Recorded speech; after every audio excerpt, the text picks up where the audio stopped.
اور اس ہستی کے کہ جس کے بارے میں رسول اللہ صلی اللہ علیہ وسلم نے فرمایا یہ محدث ہے، محدث نہیں محدث، جس کی زبان سے صرف حق ہی جاری ہوتا ہے، جس کی زبان سے صرف سچ ہی جاری ہوتا ہے، جو ایسی گفتگو کرتا ہے کہ جب وہ گفتگو کرے اللہ تعالیٰ آسمان سے تائید نازل فرما دے، جب وہ چاہے کہ امہات المومنین چاہے مائیں ہیں چاہے ابدی محرم ہیں لیکن ان کا پردہ بھی ہونا چاہیے تو اللہ آسمان سے پردے کی آیتیں نازل کر دے، جب وہ چاہے کہ مقام ابراہیم کو مصلی ہونا چاہیے اللہ آسمان سے آیتیں نازل کر دے۔ وہ ہستی اتنی جلیل القدر، اس کا کیا مزاج ہے، اور ہمارا اور آپ کا اور معاشرے کے اندر لوگوں کا کیا مزاج ہے؟ حدیث پیش کر دو، حدیث تو ٹھیک ہے، جب یہ جو جملہ یہ بڑا خطرناک ہے، حدیث تو ٹھیک ہے مگر اس مگر کے اوپر تف ہے، حدیث ٹھیک ہے تو بس قبول کر، بات مان لے، یہی صحابہ کا مزاج ہے اور یہی امت کا مزاج ہونا چاہیے۔ حضرت عمر نے جب ریاست بہت پھیل گئی، سلطنت پھیل رہی ہے، بہت سے آپ کو پتہ اجتہادی فیصلے ہیں، آپ آرڈر کر رہے ہیں، پتہ لگا کہ ڈاکو ہیں، چور ہیں، لڑائی جھگڑے ہوتے ہیں، دیتوں کے معاملے ہیں، ہاتھ کا کسی نے کاٹ دینا، یہ اس طرح کے معاملات چل رہے ہیں، تو حضرت عمر نے اپنے اسلامی ریاست کے قاضیوں کو ایک آرڈیننس پیش کیا، جاری کیا، کہا مجھ تک یہ حدیث پہنچی ہے کہ ایک ہاتھ کے کٹ جانے کی جو دیت ہے وہ 50 اونٹ ہے، میں عمر اس حدیث کی روشنی میں ان ہاتھوں کی انگلیوں کو تقسیم کرنا چاہتا ہوں۔ کیس آ رہے ہیں کہ ایک کی ایک ہاتھ تو نہیں کٹا، انگلی کٹ گئی ہے، 2 انگلیاں کٹ گئی ہیں۔ حضرت عمر نے کہا میں نے غور کیا، میں نے بڑا غور و فکر کیا کہ اس ہاتھ کی 5 انگلیوں میں مجھے سب سے طاقتور انگوٹھا نظر آتا ہے، اور یہ بات حقیقت بھی ہے، انگوٹھا سب سے طاقتور ہے، مضبوط ہے، گرفت میں، پکڑنے میں، کام آنے میں، اس کی دیت میں 15 اونٹ مقرر کرتا ہوں۔ انگوٹھے کے بعد جو 2 انگلیاں پے در پہ آ رہی ہیں ان کی دیت میں 10 اونٹ مقرر کرتا ہوں، یہ قوت و طاقت میں تقریباً برابر ہیں، اگرچہ انگوٹھے سے کچھ کم ہے، اس کے بعد والی انگلی وہ کافی کمزور ہے، سب سے چھوٹی انگلی سے تو بہتر ہے، اس کی دیت میں 9 اونٹ مقرر کرتا ہوں، اور آخری انگلی جو سب سے چھوٹی ہے، قوت و طاقت میں بھی اور کام آنے میں بھی سب سے کمزور ہے، اس کی اگر کسی کی انگلی کٹ جائے اس کی دیت 6 اونٹ۔ اونٹ کتنے بنائے؟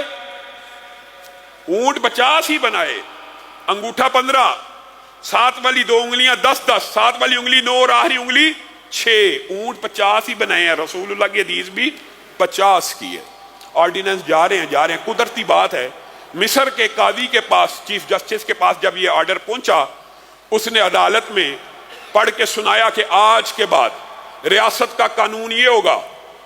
عوف بن مالک پاس بیٹھے ہیں، انہوں نے کہا ذرا رک جا، ابھی تو نے کوئی کیس آیا، اس کے اوپر امپلیمنٹیشن، اس کو لاگو اور جاری نہیں کرنا، میں ذرا کہاں بیٹھے میں مصر میں، میں ذرا عمر سے بات کر کے آتا ہوں اور میں اس سے پوچھتا ہوں عمر نے یہ آرڈیننس کیسے جاری کیا، کس اصول کے تحت، کس دلیل کے تحت جاری کیا۔ عوف بن مالک مصر میں بیٹھے ہوئے، یہ صحابہ ہیں جن کو حدیث کی قدر و قیمت کا احساس ہے، گھوڑا دوڑاتے ہوئے تیزی سے منزلوں کی منزلیں سفر کرتے ہوئے حضرت عمر کی بارگاہ میں حاضر ہو گئے۔ حضرت عمر سے سلام دعا کی، کہا عمر آپ نے آرڈیننس جاری کیا ہے؟ جی کیا ہے۔ انگوٹھے کے 15 اونٹ، ساتھ والی انگلیوں کے 10، پھر 9، پھر 6، یہ آرڈیننس آپ نے کس دلیل کے تحت جاری کر دی ہے؟ یہ آپ کے پاس اس آرڈیننس کو جاری کرنے کی کیا دلیل ہے؟ یہ شریعت ہے۔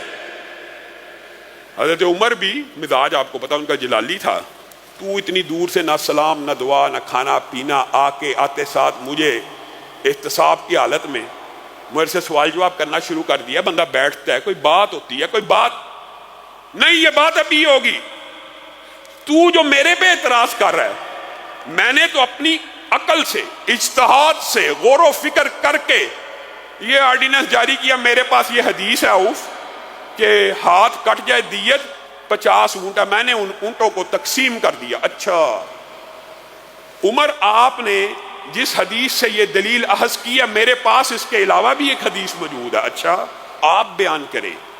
کہا یہی مدینہ تھا، میں رسول اللہ کی بارگاہ میں بیٹھا ہوا تھا، رسول اللہ صلی اللہ علیہ وسلم نے کہا تھا الا ان الاصابع فی دیت سوا، الا ان الاصابع فی دیت سوا، انگلیاں قوت و طاقت میں برابر نہیں ہیں لیکن دیت میں برابر ہیں۔ حضرت عمر نے عوف بن مالک کی سند سے یہ حدیث سن لی، اب کاتب کو بلایا، کہا کاتب کو بلایا جائے، یہ مزاج ہے، یہ صحابہ کا مزاج ہے، یہ فقیہ امت کا مزاج ہے، یہ اس ہستی کا مزاج ہے کہ جس کی تائید میں 18 سے زیادہ قرآن کی آیتیں نازل ہوئی ہیں۔ اور حضرت عوف بن مالک بھی میرے ذہن میں خیال آتا ہے اس وقت پتہ نہیں کس کیفیت کا شکار ہوئیں گے۔ کاتب کو بلاؤ، کاتب آیا، لکھو ایک نیا آرڈیننس۔ کیا؟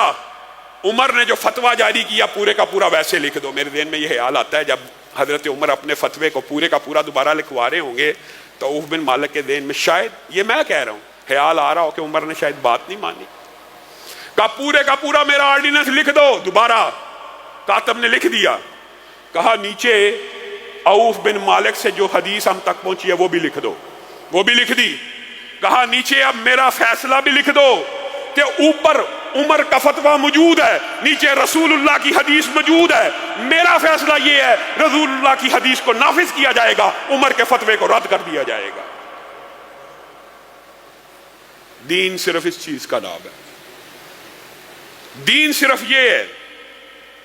آج کچھ باتیں آپ سے اور بھی کرنی تھی، وقت تیزی سے گزر رہا ہے۔ اسی طرح کا ایک اور واقعہ حضرت عمر کی زندگی میں آیا۔ حضرت عمر نے خطبہ دے دیا جمعے میں، اور حضرت عمر کے پاس شکایتیں آئیں، فلاں عورت نے اتنا مہر، فلاں عورت کا اتنا مہر۔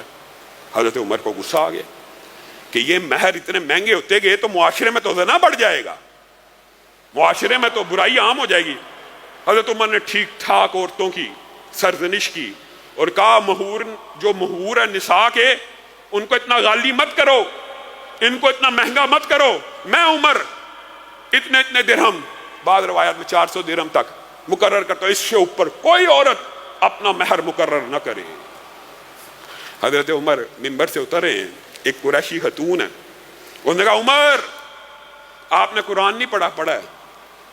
کون کہہ رہا ہے؟ ایک عام عورت قریش کی۔ کس کو کہہ رہی ہے؟ فقیہ دورہ کو۔ آپ نے قرآن نہیں پڑھا ہے؟ آپ نے آج جو فتویٰ اور آرڈیننس جاری کیا ہے آپ نے خلاف قرآن کی۔ حضرت عمر ٹھٹک گئے، کہاں ہے بی بی وہ کون سی ایسی آیت ہے جو میرے اس حکم کے خلاف ہے؟ کہا وَآتَيْتُمْ إِحْدَاهُنَّ قِنْطَارًا، قرآن پاک میں اللہ تعالیٰ نے کہا اگر خزانہ بھی عورت کو دے دو، تو کہتا ہے 400 درہم۔ آپ عورتوں کے مہر کے اوپر روک ڈالنا چاہتے ہیں، جبکہ اللہ تو کہتا ہے چاہے خزانہ بھی مہر ہو مقرر کیا جا سکتا ہے۔ حضرت عمر نے کیا کہا؟ اڑ گئے، زید بنا لی۔ حضرت عمر اسی وقت منبر پہ چڑھے۔ سبحان اللہ، یہ منہج ہے۔ اعلان کیا سب کے سامنے، عمر کو ٹھوکر لگی، عمر نے غلطی کی، اس قریشی عورت نے سچ فرمایا، میرے فتوے کو مسترد کیا جائے، قرآن پاک کو نافذ کر دیا جائے۔ اور ساتھ میں ایک پیار بھرے انداز میں جملہ بھی کہا، عمر کیا دور آ گیا کہ مدینہ کی قریشی عورتیں تیرے سے زیادہ قرآن جاننا شروع ہو گئی۔ یہ صحابہ کا مزاج ہے، رسول اللہ کی حدیث اور قرآن کی آیات کے سامنے سر تسلیم خم۔